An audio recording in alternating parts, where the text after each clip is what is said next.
And in a couple days here, we will get this posted to the Buncombe County Library's YouTube page. So if you've got any friends that weren't able to make it out tonight, or if you want an encore performance, you can access it there on the library's YouTube page.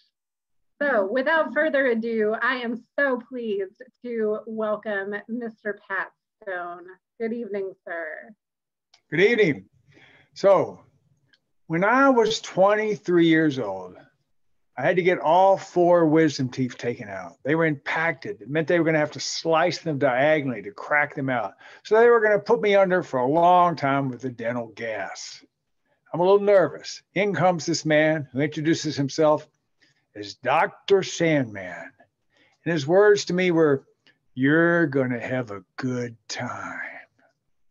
But tonight, you're going to have a good time, and you won't even have to lose any teeth."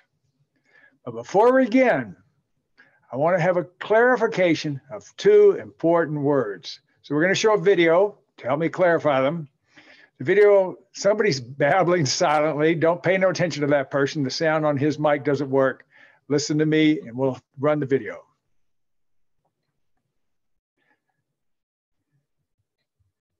Okay, this is a kayak.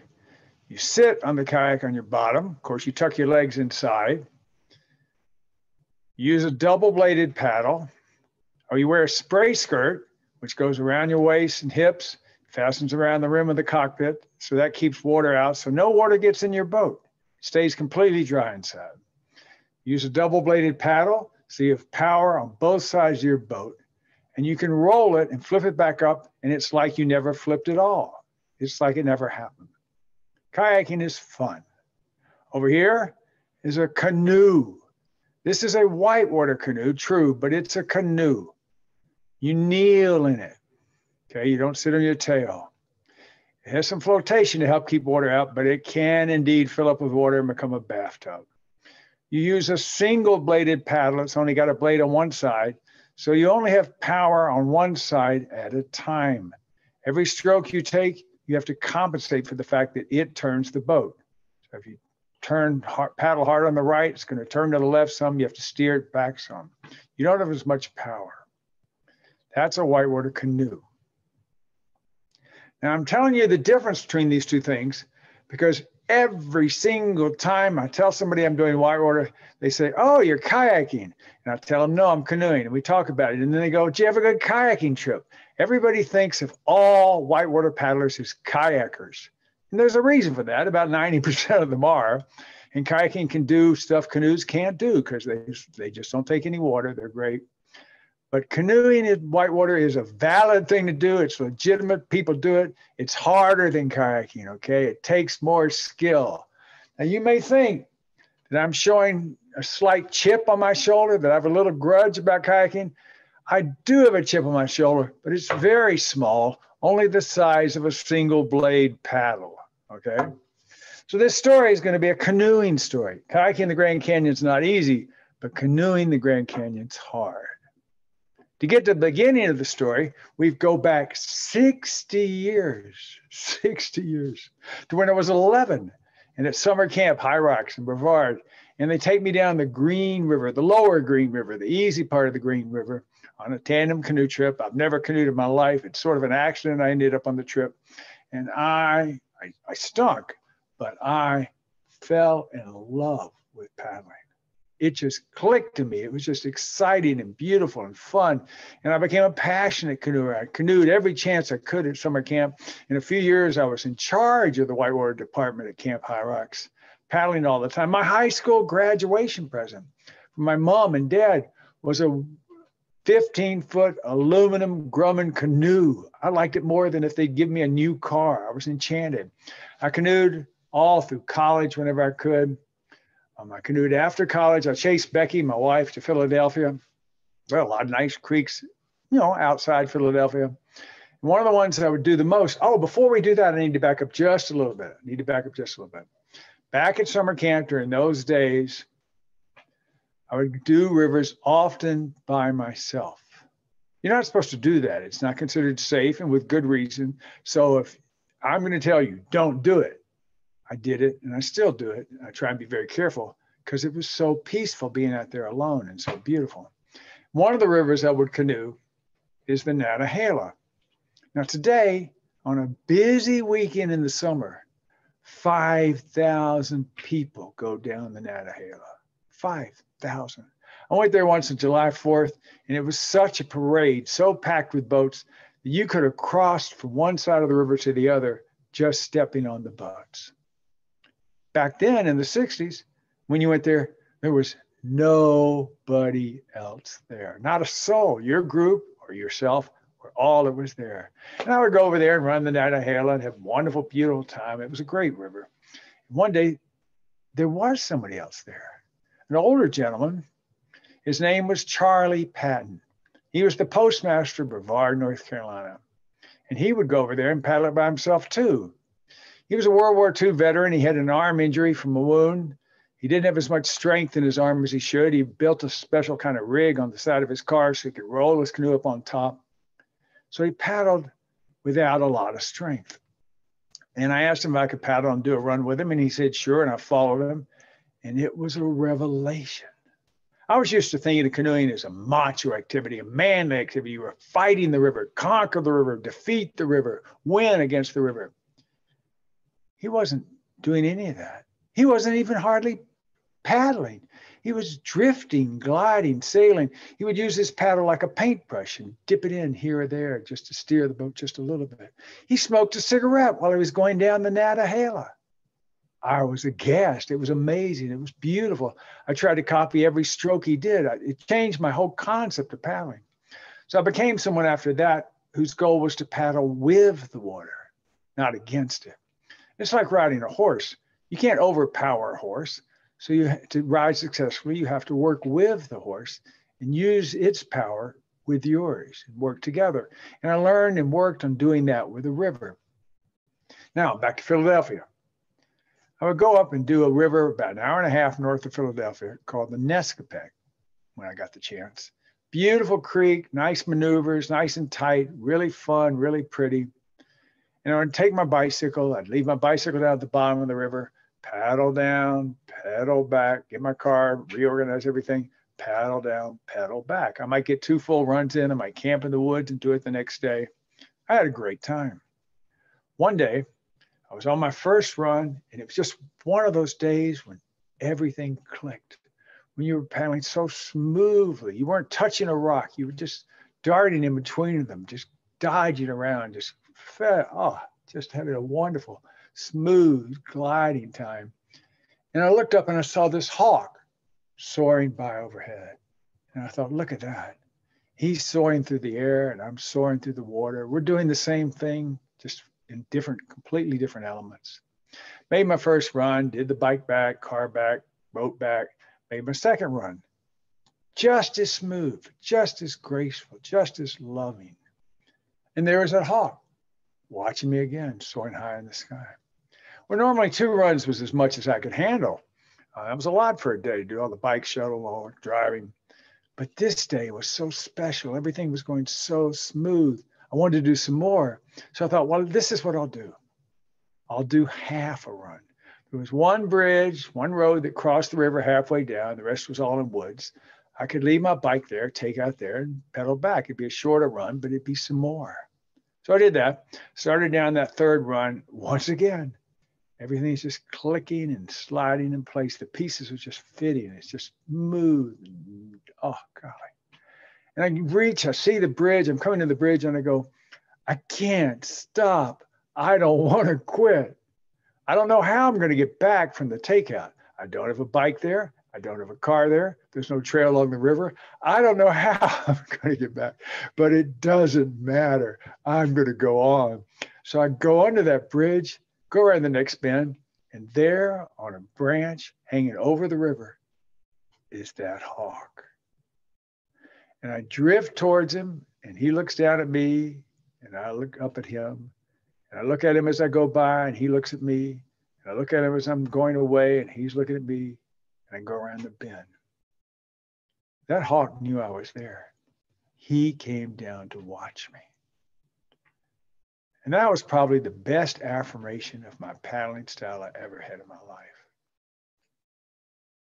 When Becky and I moved to North Carolina, to Asheville, to Fairview, here's a great mecca of paddling, tons of rivers. But we got busy with something else. Children. Nate, Jesse, Sammy, Tucker. 4 kids. There wasn't any time for paddling, but I didn't want to. I was so busy helping to take care of them, playing with them, teaching them, coaching their sports team, just having a wonderful time being a father. It was the most fulfilling thing in the world. I forgot all about paddling. It wasn't that I missed paddling or chose not to do it. It didn't cross my mind. It didn't even exist. I was dad city. But then one day, when our youngest, Tucker, was about 11, and I was taking him to the art and reading clinic to do a little remedial reading work, I was in the same neighborhood as a store called Zippy Boatworks. And while I'm driving Tucker to the clinic, all of a sudden, a word balloon, like in a comic strip, formed above my head, with a little arrow pointing to yourself, a little triangle. Fully formed. I didn't think this thought. I didn't process it. It just appeared in this balloon. And it said, I wonder if Zippy Boatworks has a used whitewater canoe for $400, ? Well, okay, after his instruction, we went over there and they did. They had a used H2 Pro Old Town whitewater canoe, $400. I bought it and re-entered the sport. But there was a problem. It had been 18 years since I'd been a whitewater paddler, and the sport had completely changed. I was Rip Van Paddle. I'd slept through the evolution of whitewater paddling. The boats had become different, better shape, better designs, more durable. They had airbags in them to help keep the water out. They had saddles in them that you fit in snugly, so when you flipped, you didn't have to fall out. You could stay in, and you could actually roll a canoe if you were good enough, just like a kayak. It was harder, and then you ended up with a bathtub full of water, but you weren't swimming. And as they say, once you swim, things only get worse. And they were doing different techniques than I did. They were doing something called boofing. You come up to a drop, a waterfall, not a huge one, but a waterfall. Instead of going and penciling in and filling it up with water, right at the lip of it, you take a strong stroke, you lean the front of the boat up, and you go boof and land flat on the water, dry. Or you boof over rocks to do the same thing. Or you boof off the side of rocks. Here's this nasty drop leading to this nasty hole. You hit the side of the rock, you slide off it, you land flat in the eddy. Whoa, no water, no problem. It was hard for me to try and learn those techniques. The sport had changed. I was behind. And I worked on it and I tried, and I still paddled a lot by myself. And by this point, my favorite river is the Big Laurel up in Madison County, runs into the French Broad above Hot Springs. It's a gorgeous river, really fun to paddle. Now, I always canoed it at a low level, at 0 inches on the gauge, or 1, 2 inches on the gauge, 4 inches on the gauge, maybe 6. Rivers change completely at different water levels, completely. At a low level, they're scrapey, but they're maneuvering, but they're not pushy. They don't feel as dangerous. When they get higher, whoosh, they flush you through, the waves get bigger, the holes get bigger. And for kayaks and good paddlers, that may be more fun, but for me, that's a little scary. So there I was going up one day to do it, and the gauge said it was a foot. I had never done it at a foot, twice as high as I'd ever done it. I was not going to go down that river by myself at a foot. So I thought, well, I'll just wait. Maybe somebody else will show up and I can paddle with them and join their group. And I waited, and after a while, a group of kayakers showed up. Kayakers. I couldn't paddle with them. You have to understand. Kayakers paddle a different river than canoes do. They're not worried about taking on water, so they can crash through any waves they want. Canoes have to dodge those big waves or skirt the edges of them or nick them and use them. Kayakers, if they want to cross from one side of the river to the other, they just use those double blades and scoot, they're gone. They're over there. Canoe, because you only have one side, you don't have as much power. You have to figure out which lines of water will help you get over there and use them. Canoes have to follow the lines of water more and prejudge where they're going to go. They don't have as many choices. So no, I wasn't going to go down a foot-high Laurel River with a bunch of kayakers who'd go their way and show me a wrong line. That would be work for them just great. So instead of doing that, and I'm embarrassed to say this, I hid. I took my boat and myself and hid in the bushes. It's not easy to hide a 12-foot canoe in the bushes, but I did it and stayed there until they were gone downstream out of sight. Then I came out and thought, oh, maybe somebody else will show. Dear Lord, can somebody else come? And up comes a truck with 2 canoes. Older guys like me. Well, I went right up to him and said, hello, I'm Pat Stone. Can I join your group? Which is really an unfair question to ask because they don't know if you know how to paddle your way out of a paper bag. And they said, sure, which was really a stupid thing for them to say. But they let me, and I paddled with them, and we had a great run. Their names were Gordon Coleman, a pediatrician from Wilmington, and Shaq Shackelford, a lawyer from Richmond, Virginia. They were college buddies who'd been together ever since when they could and paddled together a lot. And I became their third leg of the little table and started paddling with them a lot. And I learned tons from them. And it was great. And they introduced me to rivers I never would have done. The New River, the Lower Gauley, big rivers, all sorts of rivers. They even recruited me to go on a trip to Mexico. We went on a canoeing trip to Veracruz province, a whitewater canoe trip adventure. And the guide on the trip was a man named Bob Foote. Bob Foote's a legend in whitewater paddling. He's one of the open canoe gods. He was one of the big guys. He was leading our trip.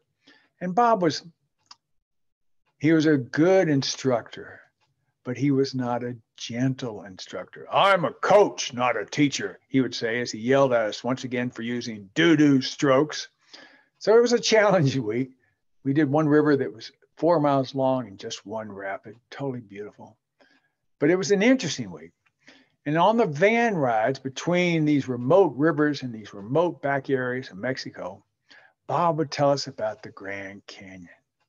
Every summer, he led open boat trips down the Grand Canyon, canoe trips down the Grand Canyon. They were commercially supported trips with a big commercial raft that would carry all your gear and your food and everything you needed. All you had to do was get down in your canoe. And he'd say to us, it's easy. The Grand Canyon's easy. It's easier than the CANOE. It's just a bunch of big waves and water. There are no rocks. It's easy. You could do it. You guys could do it. You should go on one of these trips and do the Grand Canyon. Well, Gordon looked at Bob and said, no, thank you. And Shaq looked at Bob and said, I don't think so. And I went, wow. My eyes got big. I could do the Grand Canyon. Sign me up. I signed up for a year and a half from then. I wanted to spend as much time as I could getting better, like that might work, but at least I could try. And a year and a half later, the summer of 1995, I went down the Grand Canyon. Drove 30 hours out west. Spent the night before in the lodge at Lee's Ferry, the put-in point. The night before, Bob's giving us a video show of some of the stuff on the river. We're seeing rapids that are just tumultuous. They're volcanic in their force.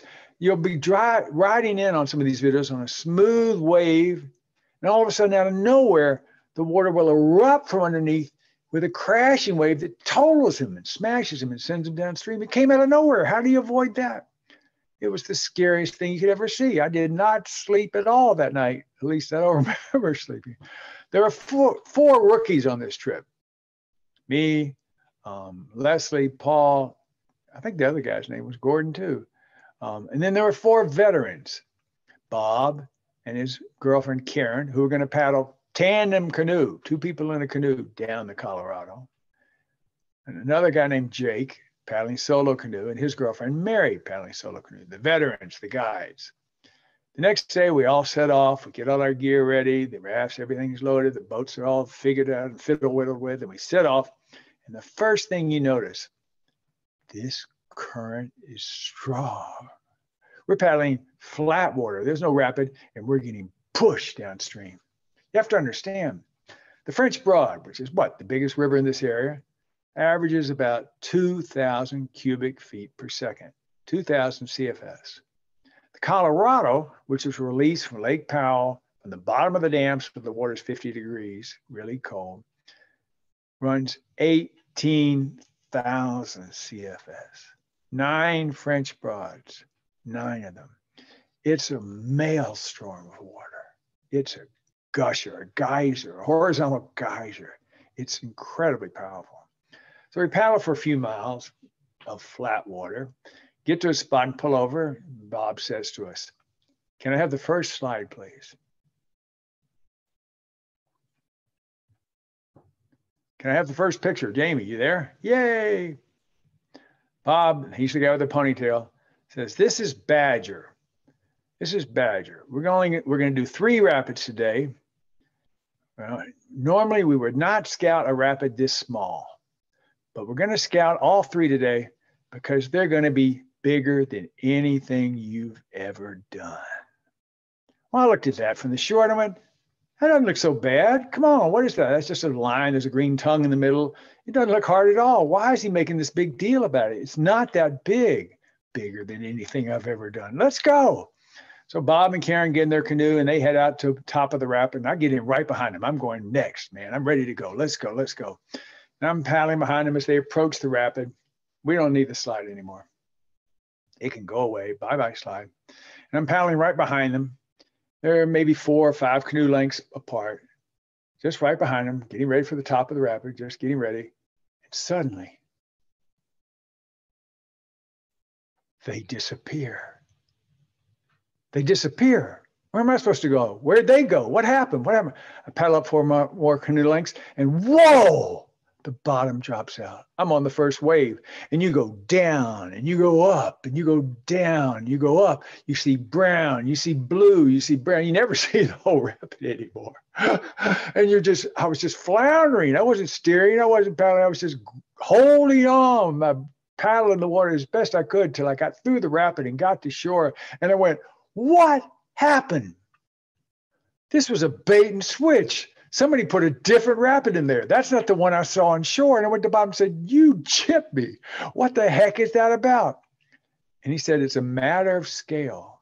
I don't know if you remember from that slide, the beautiful canyon walls on the far side.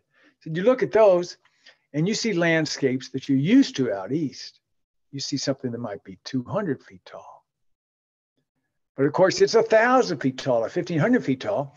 So the river is equally bigger than the rivers you would see in the east. Your eyes see the river size you're used to, but what you're in is something much bigger. And that's the way it was. 2 weeks, 96 major rapids, 241 miles, everything bigger than anything I'd ever done in my life. Can we show the next slide?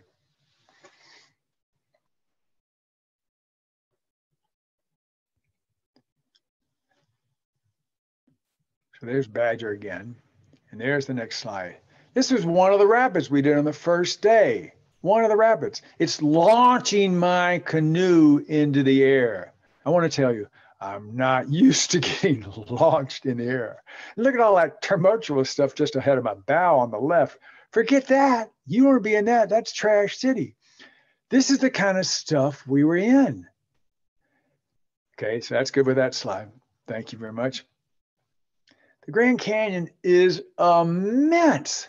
At its deepest, it's a mile deep. And it goes through 13 or 15, I forget the number, different geologic layers that by different times when the oceans rose or land shifted, each a different color. It's totally gorgeous. That's why they add so much of the color to all the layers. When you start at Lee's Ferry, you're at the top layer. And you gradually paddle down through each other layer until eventually, about halfway through the trip, you're in black volcanic rock, bedrock of the origin of the earth over 1 billion years ago. You're at the core element of the earth. Oh, I mean, goodness gracious, it's immense. So we paddle and paddle, and we go through just 12-foot, 16-foot waves, brown, blue, and people are getting flipped. All of the beginners are getting flipped. We're all getting flipped. But I had one thing I did have was a pretty decent roll. Now, Bob had told us that if you don't make your roll in the Grand Canyon, set up and try again. So I'd flip, set up, push back up, not quite make it, grab a breath, go back under, set up again, push back up, not quite make it, grab a breath, go back under again, push right up. And maybe the third try, maybe the fourth try, I'd make it up. Because once again, it's better to be in a bathtub than swimming in the Colorado, which is all that huge forceful water. The other rookies didn't have a role.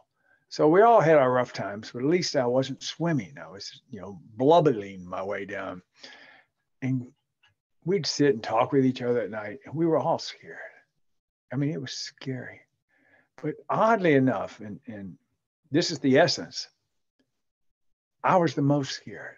Here I was not swimming, having a better run than my fellow rookies, and being the most scared of them all. And every day got worse. Every day I got tenser.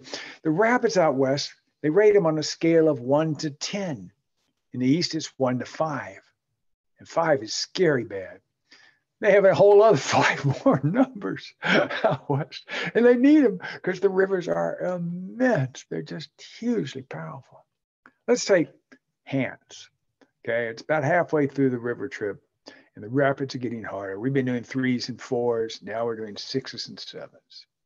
Hans, you only have to do one move on Hans. You start from the right, you drive to the left. Easy, right?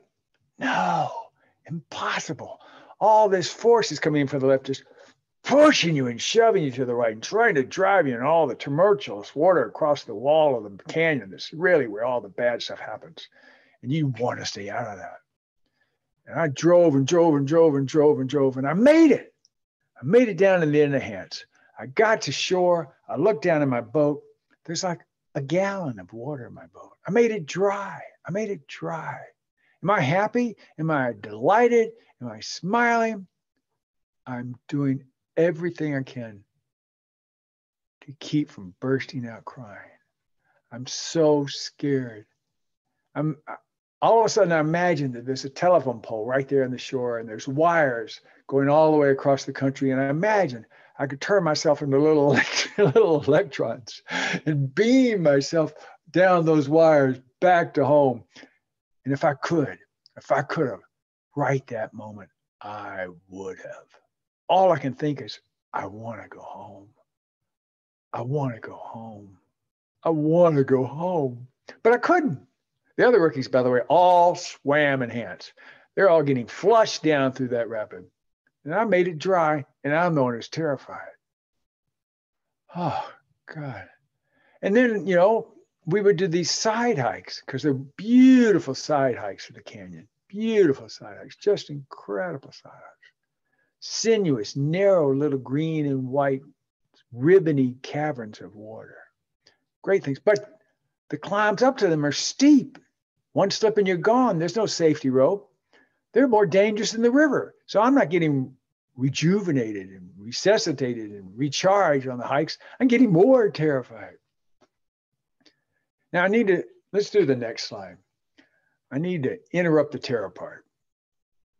Yeah, there you go. Because really, the vast, vast majority of the trip was peaceful and flat. 214 miles, 96 rapids.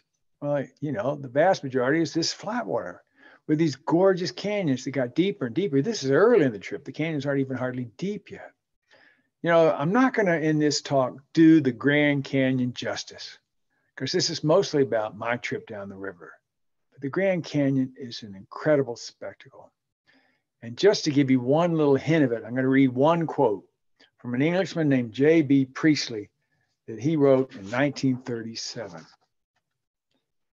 It is useless to try to describe the Grand Canyon. Those who have not seen it will not believe any possible description. And those who have seen it know that it cannot be painted in pigments or words. I have heard rumors of visitors who were disappointed. The same people will be disappointed at the day of judgment. In fact, the Grand Canyon is a sort of landscape day of judgment.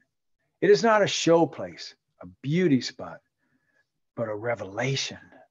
The Colorado River, which is powerful, turbulent, and so thick with silt that it is like a saw, made it with the help of the erosive forces of rain, frost, and wind. It is the world's supreme example of erosion. But this is not what it really is. It is, I repeat, a revelation. The Colorado River made it, but you feel when you are there that God gave the Colorado River its instructions. Even to remember that it is still there lifts up their heart. And it was so incredibly gorgeous. All these spires, all these just incredibly shaped and undulating temples. It was truly a spiritual place. Incredible. We don't need the slide. Thank you very much. So even though that's not the emphasis of the talk, it is, of course, the emphasis of the Grand Canyon and the most important thing about it. I mean, it's, if you haven't been there, make it something you do. Preferably you can hike down there and spend some time in there. But after the river, I went up to the rim and just gazed out at it because I'd been in it and was just as awestruck as any tourist. It's just beyond, like this guy said, it's beyond speech. All right. So we're doing these days, we're doing these rapids, you know, one after another. Camping, living the good life on shore, because our support raft is 36 feet long. It's motorized, 2 motors. It's a Starship Enterprise on water. It's immense. And they feed us great. They feed you gourmet meals. They set up your deck chairs. You've got cots to sleep on. I mean, you live large when you're on shore. But, you know, the whole thing is immense. Days go on, we're getting further and further down. I'm getting more and more terrified. I'm getting more and more stressed out. There's just no joy in Mudville on this guy. Day 10 comes. We're hiking up some little side canyon. This one's more like a grotto. You're almost underground, hiking up the stream, scrambling up a little rock ledge here to another sinuous area. There's one that's going to be about 8 feet, a little slippery, a little tricky. I sit down at the bottom of it and just cross my arms. And Bob comes up and he says, "What's wrong?" "I'm scared, Bob." "But this is easy. This is not a hard climb. I'll stand underneath you and help guide you up." "I'm not scared of this climb. I'm scared of Lava Falls." Lava Falls, 2 days downstream, day 12, is the most famous rapid in North America. Everybody who's a paddler knows about Lava Falls. Lava Falls has a hole, a recirculating hole, at least 40 feet wide, maybe 60 feet wide at the top of the rapid that you would never want to get in. That hole flips those 32-foot rafts. Lava Falls, the rest of it is this maelstrom of chaotic waves fighting each other, jumbling each other, tossed up in the air and landing anywhere. There just makes no sense. It's trashy, trashy, trashy. Along the bottom on the right hand is this bouldery, scrapey black rock called Cheese Grater Rock. Great, you don't want to run into that. You get flushed out of Lava Falls, next thing you know, you've been flushed into little lava. Flushed through that, it may be a mile before somebody's able to help you get to shore. Lava Falls. The entire trip we knew that Lava Falls was in our future. And one of the raft guides, one of the raft pilots, he's paddling a 32-foot motorized raft, was so scared of Lava Falls in his raft that he said the most peaceful time he has is when he's in the pool below Lava Falls, because he knows that every mile he travels further, because he runs trips every 2 weeks, it's just leading him closer to the top of that rapid again. Even he was scared of it. So Bob says, "Don't worry about Lava Falls. It's easy. You'll either make it or you won't. You'll flush out the bottom. It's 2 days away. Don't worry about it." 2 days come, and it's the day we're going to do Lava Falls. Well, we start out, there's a few miles of flat water. We ride that on the raft. Then about a mile above the rapid, we pull over to the shore so we can get our boats out, get our gear on, life jackets, helmets, paddles, dry gear, make sure all the airbags are blown up, make sure we're ready to go. Get ready, battle ready, so we warm up a little before we get to the rapid. And I look up, and all our rookies are getting our gear on, but Bob is not. Karen is not. Their canoe's staying on the raft. Jake, the other guy, Mary, the other guy, they're not getting ready. They're not getting in the water. "What's going on, Bob?" "Oh, I'm not going to do the rapid." "You're not?" "I've done it plenty of times. It's 50-50 whether you make it or not. You don't have any control. If you see me go through and I make it, you won't learn anything. If you see me go through and I get trashed, you won't learn anything from that. I'm not going to do it." Our guides are not going to do it. Our shepherds are abandoning the flock right when we get to the wolves. But you need to do it. You'll never be here again. If you don't do it now, you'll regret it the rest of your life. So you do Lava Falls. Great, they're not going to, and we're supposed to. We paddle down that mile. We pull off on the right shore above the rapid. We climb up to where we can look down on it. And it's everything I just told you. It's an incredible mess. What's the line, Bob? Where do we go? Well, you follow this line of bubbles out from the right shore to the edge of that giant recirculating hole. Don't go in that hole. You got that right. Once you get close to it, you turn right, you go down, and you'll see this huge V, and you could see it from way up on the cliff where we were, of two recirculating waves, giant waves, coming together and form a V. Just drive right for the center of those two waves. And by the way, make you move quick when you make that turn, because you'll only have about 1.8 seconds before you hit it because the river's so fast. Go right through the center of the V and then just figure it out from there. And I go, well, why would I want to go through the center and hit two of those waves? Why don't I just drive through one? No, go to the center, like I said. One of our rookie group, Luke, says, I don't want to do it, Bob. I want to go on the raft. Luke, stay behind. Let me talk to you while the rest are getting ready. And he talks to Luke and he says, Luke, put your quarter in the slot and pull the lever. You're only here once in your whole life. You'll hate yourself if you don't do it. Go do it. And he talks Luke into doing it. Well, once again, I go first. I have this thing for going first and getting it over. Paddle out the bubble line. See that big hole. Don't want the hole. Turn right. Drive for the V and go. I'm going for the right side of that V. I'm not going for the center. Head towards the right side of the V. Climb it up and think I can reach over the top of that V, top of that curler with my paddle and maybe pull myself through. And I reach and pull. I make it through. I make it through. But the rest of the rapid is utter chaos. Can I have the next slide, please?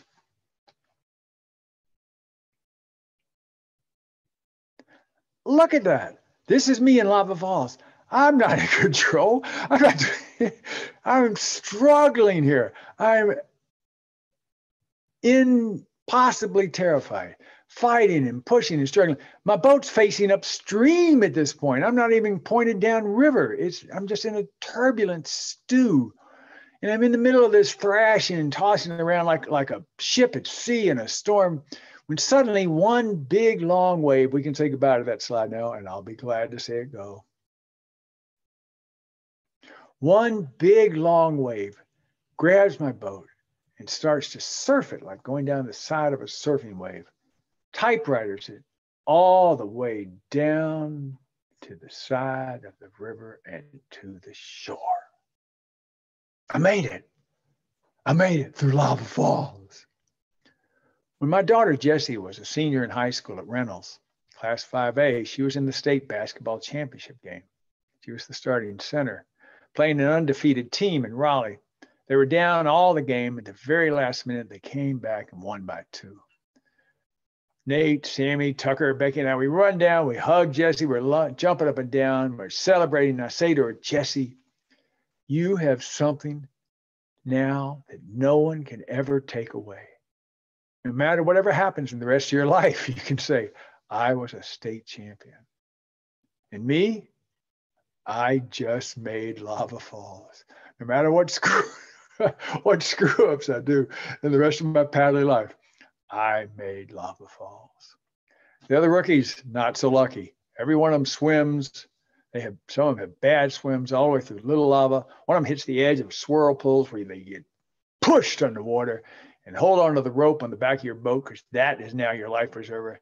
Downstream somewhere, you get pushed back up, and then you get pushed underneath again. These guys get to shore, their throats are full of water, they're coughing up water. They are not happy campers. It was scary. We have 2 more days, and not as many bed rapids. And then we're in the bus and we're headed out. And my trip in the Grand Canyon is over. And I had post-traumatic stress syndrome. I came back home and I didn't want to paddle. My little creek, which is maybe 8 feet wide on a rainstorm, flooded, and I went down it and swam twice, more than I swam in the entire Colorado. I had one swim on the Colorado. And I didn't paddle for months. I didn't want to paddle. It took me a long time to be able to do easy rivers without shaking. 14 days of fear for me. And this is the biggest disappointment I have in myself. It wasn't that bad. It's a very canoeable river. Bob was right. And the other rookies all said they were going to come back and do it again. And I'm like, I am never going back there again. So, really, the biggest failure in this story is my mental attitude and my inability to handle the situation. I mean, I did the stuff, but I didn't cope with the stuff. And that's the essence of my Colorado story. But I want you to understand, it's not the essence of my paddling life. If we could show the next slide.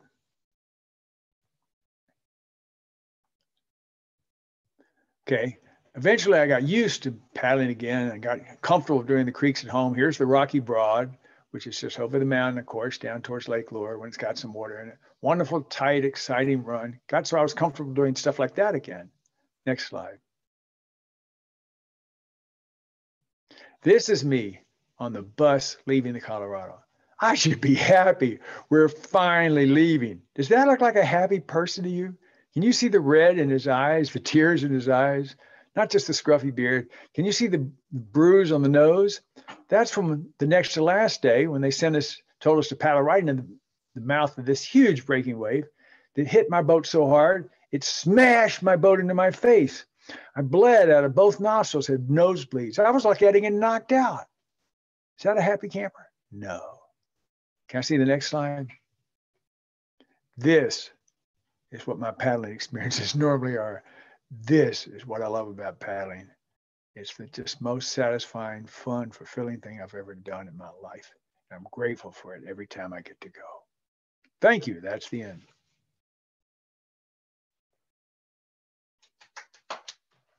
I can hear, I feel like I can hear the applause that's happening across the 71 computer screens right now.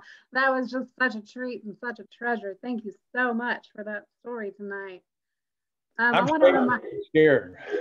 I feel like I was there with you. My heart's pounding a little bit right now. I want to remind everybody that the Q&A is open. Pat is willing to do a question and answer with everybody tonight. So if you have any questions or if there's anything that you want to hear more about, or if you just want to compliment this wonderful storyteller we have with us, please put it up there. I have a question. Yeah, Pat, let's start with your question. Well, I saw in the preview to this program that Pat was going to explain why the creeks run better after the leaves fall off the trees. And I didn't explain that. So Pat, I need to explain that. Turns out that, it rains, the creek rises, and then the creek drops, right? In summer, when all the trees are growing, the creeks drop quicker because the plants are sucking up all the moisture. A big tree will suck 250 to 500 gallons of water a day up out of the ground and send it into the sky. It's a one-way circulatory system.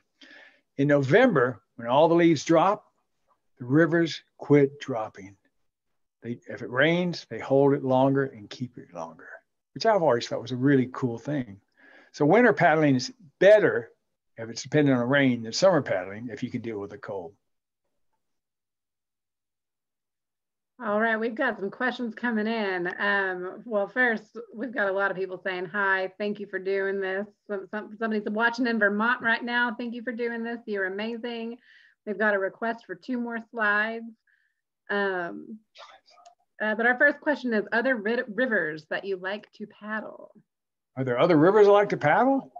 Absolutely. I still love the Big Laurel. Still love the Big Laurel. It's a great one. The Upper Green below Hendersonville is a gorgeous little river. When you drive Interstate 26 and you cross over a sign that says Green River and you wonder what's down there, that's what you paddle when you paddle the Upper Green. It feels completely remote, but it's 30 minutes from Hendersonville. The hitch is there's a mile carry to get out, mile carry up a dirt trail. So not many people do it, which makes it feel remote. It's a great run. The Nolichucky over in Tennessee, just 1 hour away, Irwin, Tennessee, is one of the most beautiful gorges you'll ever see. the Chattooga, Georgia, South Carolina line, another incredibly, incredibly beautiful river. They're just wonderful, beautiful rivers around here. Let's see. You didn't mention Crystal Rapid. Any comments about Crystal Rapid? Okay, now there's someone who knows the canyon. Because in real life, Crystal Rapid is harder than lava. Crystal Rapid was formed after lava. Almost all the real rapids in the canyon are formed from side canyons coming in, getting flooded and flushing all these huge boulders into the river. So every major rapid has a side canyon that feeds the rocks into it. Crystal, as a big, bad, super scary, and it is the worst rapid, was formed after lava, so it doesn't have the reputation. We got to Crystal, we got out, we scouted at it and looked at it, and Bob looked at the, there's just all this current pushing to the middle to this harbor hole. And Bob looked at all the rookies and he looked at one of them and said, you can't do it. You're not going to do it. He looked at another one and said, you're not going to do it. You're not going to do it. He looked at me and said, well, you might make it. So we all carried it. We all carried it. None of us ran Crystal. None of our guides, none of the crew. How did that challenge affect other decisions, not necessarily on water? That's a really good question. I think it would make me less likely to do things that are really scary. It certainly made it harder for me. But the biggest thing making it harder for me to do things that are scary is now that I'm older. I'm just less and less brave all the time. Sure, I'm less strong and maybe less coordinated. So maybe it's smart that I don't do harder stuff. But, there's the saying, you're young, dumb, and full of cum. Well, I'm old, gray, and in the way. It's just, I don't have the courage anymore. And I don't mind that. Once again, my life is moving in other directions. So I don't paddle for the thrill of it anymore. I paddle for the peace. What is your favorite non-paddling off-river memory of the Grand Canyon? Oh, my favorite memory. It's just so overwhelmingly beautiful. The whole thing, you're just in there all the time. For 9 days, I didn't go in a tent. I didn't go under a tarp. I slept on a cot, on the dirt, on the sand. For 9 days, there was no roof of any kind over my head. God, what a beautiful thing. I mean, it was just, I can't point to one specific thing. It was just the gestalt of it, the environment of it was just incredibly beautiful. It affects you. The last line of that quote was, even to remember that it is still there lifts up the heart. When I think about it, it does indeed lift up my heart to know it's there. Oh, that's beautiful. Okay, let's see. Did the temperature of the water affect how you dealt with falling in? Yeah, buddy. Temperature's 50 degrees. So you're wearing a dry suit. A dry suit has neck gaskets and arm gaskets, so water can't get in. It's a pretty hot piece of clothing to wear, but you wear it on 100-degree days in the Grand Canyon. And when we didn't wear it for the first few days because we didn't think we would be swimming too long. But around the 5th day, I said, oh man, I'm putting on my dry suit. Bob came over and said, oh, is it going to be scary today? Is it going to be scary? You're putting on your dry suit. He was teasing me about it.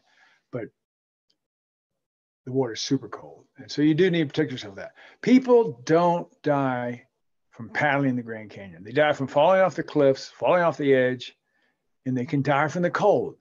If you got a weak heart or something, and you're swimming in it because somehow you can have a heart attack and die. But you don't die from getting stuck under rocks or wedged into trees, the kind of stuff you die from out east. The cold is really probably the most dangerous thing about it. Pat, do you teach canoeing to youngsters? And this person comments that your passion for the sport may be more contagious than SARS-CoV-2. Wow, what a compliment. I'm better than COVID. I used to teach paddling. I used to teach a nature class, but I'm an old crusty fart now, and I don't do that. Let's see, we've got someone else here says, Pat, thank you so much for this. Thank you for your memories of the Grand Canyon and your trip, which I have only taken on a motorized raft, but 9 times. And thank you for introducing me to kayaking many years ago, Dry Hair Kathy. And what about Hants? I don't know if that's a question or an inside little intel there. I don't know what to say about Hants. That was one of the rapids I described. So Hants was bad. Did you get caught by a whirlpool? What happened?